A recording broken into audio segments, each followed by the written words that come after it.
김건희 특검이 오늘 오전에 이제 건진법사 청탁 의혹과 관련해서 윤용호 전 통일부 세계본부장 피의자 신분으로 불러서 지금 조사를 하고 있습니다. 경향신문 보도에 따르면 윤 전 본부장이 이제 건진법사 전선백 씨와 통일교 내부에서 국민의힘 당원 양성하는 것과 관련해 대화를 나누는 과정에서 그러니까 통일교의 청년 조직을 활용해서 여사님의 별동부대를 만들려고 했다는 거예요.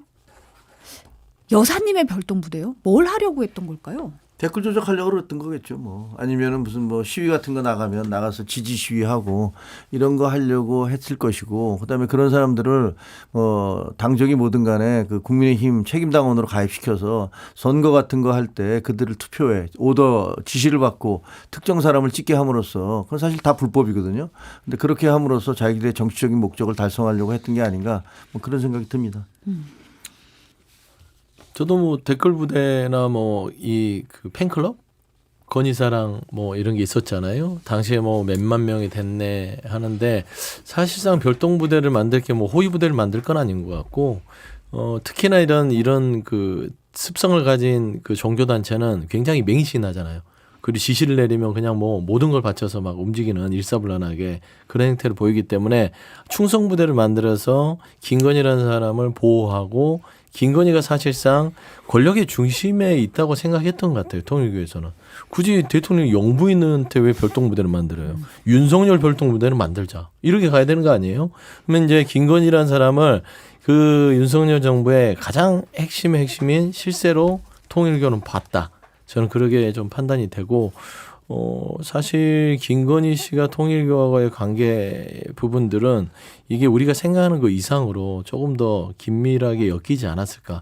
왜냐하면 이게 서로 주고받는 개념이잖아요. 단순히 민원을 들어주는 브로커 개념이 아니라 통일교의 어떤 여러 가지의 조직을 움직여서 김건희를 정치적으로 보호하고, 김건희는 본인의 권력을 활용해서 통일교에게 여러 가지 이득을 주려고 했다는 그런 서로 간의 거래의 흔적이 저는 좀 지시 정황에서 좀 엿볼 수 있지 않을까.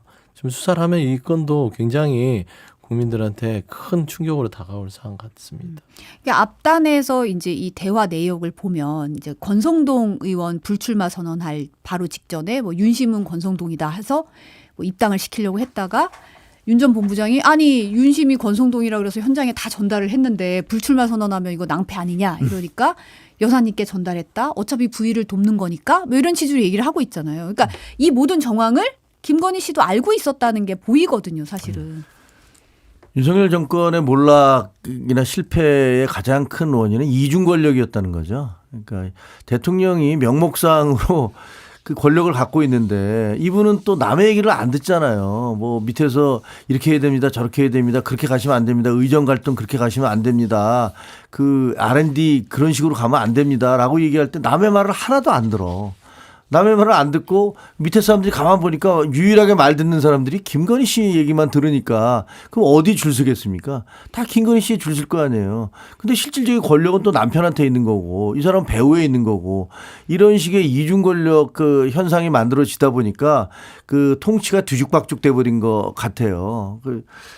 그렇게 생각되고 그 뭐 여사를 위한 지금까지 뭐 해방 이후에 이렇게까지 여사가 앞 전면에 나서서 자기의 무슨 뭐 그 사람들과 직접적으로 소통을 하고 또 자기를 호위할 수 있는 어떤 그런 그 조직을 만들고 이런 거는 한 번도 없었죠. 이건 없었는데 참 정말 우리가 희한한 것들을 보고 있다. 물론 이게 밝혀지는 건 다시는 이렇게 되면 안 되니까 하는 얘기예요. 이건 저는 반드시 다 밝혀져야 된다고 봅니다. 그래야지 대한민국은 앞으로도 계속 이어질 텐데 좌파 정권이 들었으든 우파 정권이 들었으든 상관없이 이런 식의 권력 남용, 농단 이런 거 사라져야 되잖아요. 그렇게 생각합니다. 지금 JTBC 보도에 따르면 한학자 통일교 총재가 신도들 1000여 명 앞에서 한 사람의 배신으로 말미암아 우리나라 특검이 하늘을 모독했다. 이 특검은 공개석상에서 잘못을 인정해야 할 것이다. 참 부모들을 너무 가볍게 생각했다. 이런 얘기를 이제 하면서 특검의 통일교 압수수색에 강력하게 반발했다고 하는데 이제 아무래도 윤 전 본부장을 배신자라고 낙인을 찍으면서 이제 특검이 압수수색한 거는 선 넘었다. 뭐 이런 식으로 얘기하고 있는 것 같아요. 근데 종교의 영역이 있다 하더라도 저는 그 종교가 사이비로 판정이 난지 안 된지 모르겠으나 사실상 정통 종교의 길을 가지는 않는 것 같은 느낌이고요. 종교단체가 종교의 활동이 아닌 대한민국이 정한 법률과 헌법에 벗어나는 행동을 하면 당연히 수사의 대상이 되는 것이지 무슨 하늘을 못 오게 해요. 본인들이 하늘이에요? 그건 아니잖아요. 저기도 보면은 사실상 이성적인 판단보다는 어떤 신앙의 맹목을 강요하면서 결국에는 이 정당한 공권력의 집행을 막으려고 하는 시도다. 저는 조금 더 확실하게 수사를 해야 될 부분이지 종교단체의 사실상 이 검찰 수사라든지 국가의 사법권이 사실 조금 움츠러들긴 합니다. 왜 그러냐면 종교 탄압 부분들이 있기 때문이죠. 근데 이거는 종교 탄압이 아니라 불법에 이런 일이 있었으면 한학자 통일교 총재가 본인의 통일교를 지키고 또 나름대로 신뢰를 얻으려고 하면 이런 불필요한 오해들을 씻고 가는 게 훨씬 낫지 않겠습니까? 그래서 저는 이런 부분들은 정말 이 국민적인 정서에 맞지 않는 발언이고, 저는 또 이런 생각했어요. 예전에 이만희 씨 신천지 그 온갖 그 불법으로 해서 법적 처벌을 받았음에도 불구하고 그 이만희 씨가 나타나면요 신천지 교주들 교인들은 난리가 나요.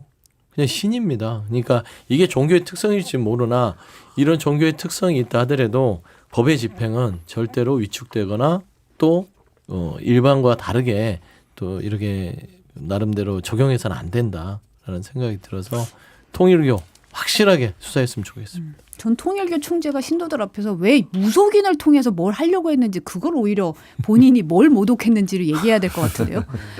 건진법사라는 무속인을 통해서 정권에 줄을 내려고 하고 무슨 일을 벌였는지에 대해서 오히려 본인이 더 밝혀야 될 것 같은데. 소가죽 껍질 벗기는 사람, 그래서 제사 지내는 사람하고 같이 손잡고서 그 대통령에게 줄을 대려고 했던 것이 그게 정상적인 종교냐라는 생각이 드는데, 뭐 아시다시피 예수님도 그랬어요.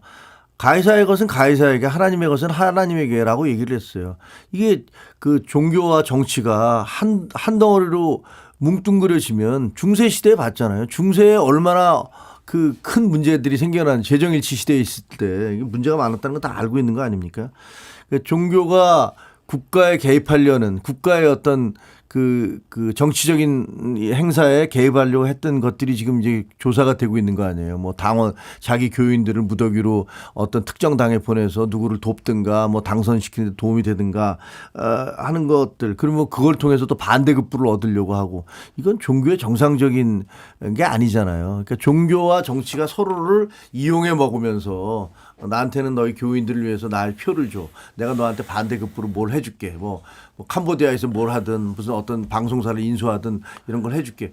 이거야말로 큰, 제가 보기에는 이분들이 얘기하는 하나님이 누군지는 모르겠어요. 뭐 자기가 하나님이라고 주장을 하고 있는 것 같으니까. 뭐 한학자 씨는 홀리 마더라며요. 네. 신성한 어머니라면서요. 뭐 저는 전혀 믿지 않으니까 본인이 뭐 어떻게 생각하는지 모르지만 진짜로 일반 기독교에서 믿고 있는 하나님과 예수님이 이 사람들의 이런 행동들을 그걸 좋아하실까요? 저는 아닐 거라고 봐요. 맞아요. 돈을 탐하는 종교는 더 이상 종교로 판명받을 수 없죠. 부자가 천국에 가기는 낙타가 바늘구멍 들어가기보다 어렵다고 했는데 지금 이분들은 거의 전 세계에서 거의 몇 째 않은 그 손가락 꼽히는 재벌 반열에 들어가 계시잖아요.